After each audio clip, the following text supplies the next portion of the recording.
बर्फ की मोटी तह के नीचे कैसी दुनिया आबाद है। और यहाँ से मिलने वाला 10 लाख साल पुराना बर्फ का टुकड़ा हमें वक्त के सफर पर ले जाकर जमीन के माजी से कैसे मिलवाता है। अंटार्कटिका, जिसे दुनिया का बॉटम साउथ पूल भी कहा जाता है, यहाँ की बर्फ की गहराई 4.7 किलोमीटर तक रिकॉर्ड की गई है। ये इतनी गहराई है कि जिसमें बुर्ज खलीफा जितनी 5 इमारतें एक दूसरे के ऊपर आसानी से खड़ी की जा सकती हैं। इस बर्फ के अंदर लाखों साल पुराने राज आज भी दफन हैं। बर्फ के नीचे छपी जिंदगी।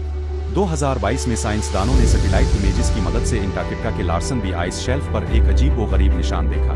ये निशान 2021 के बाद की तस्वीर में ही नजर आ रहा था, इससे पहले नहीं। तहकीक के लिए साइंसदानों ने हॉट वाटर ड्रिल के साथ कैमरा लगाकर सुराख करना शुरू किया।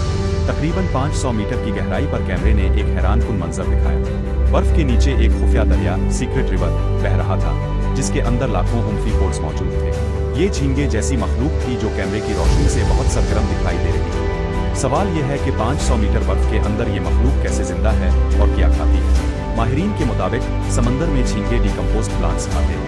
इसका मतलब है कि इस खुफिया दरिया में कभी जिंदगी, पौधे और खुराक मौजूद रही। दुनिया का सबसे गहरा मकाम चैलेंजर डीप है, दूसरा बरमोनसून डीप और तीसरा सबसे गहरा पॉइंट अंटार्कटिका के समंदर में है, जिसे फैक्टोरियल डीप कहा जाता है। ये 2019 में दरियाफ्त हुआ और इसकी गहराई 7,437 मीटर बताई जाती है। साइंसदान अभी तक ये समझ नहीं पाए कि ये इतना गहरा पॉइंट बना कैसे और इसका आसपास के समुद्री फर्श से क्या ताल्लुक है।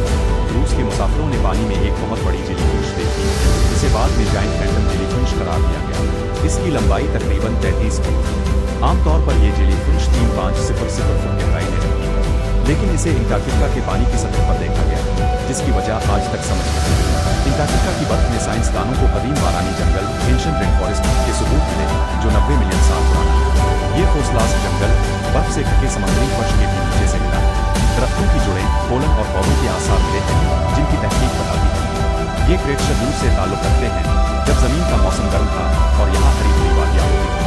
1909 में मिलने वाला कोयला भी इस बात में तस्दीक करता है कि अंटार्कटिका कभी सरसब्ज जंगलों से भरा हुआ है। 10 लाख साल पुराने बर्फ के कोर। ये सवाल अक्सर ज़हनों में आता है कि साइंसदान जमीन के कदीम मौसम के बारे में इतनी दुरुस्त मालूमात कैसे जानते हैं। इसका राज अंटार्कटिका की बर्फ में मौजूद कदीम एयर रिफ्रिज है। हर साल की बर्फ एक नई परत बनाती है, जिसमें इस वक्त की हवा के ज़रात कैद हो जाते हैं।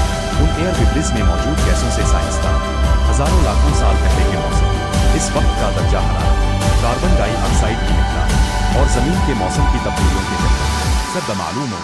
10 लाख साल पुराना बर्फ का ये कोर बताता है कि पहले मौसम का चक्कर 40,000 साल का होता था, बाद में ये बढ़कर 100,000 साल हो गया।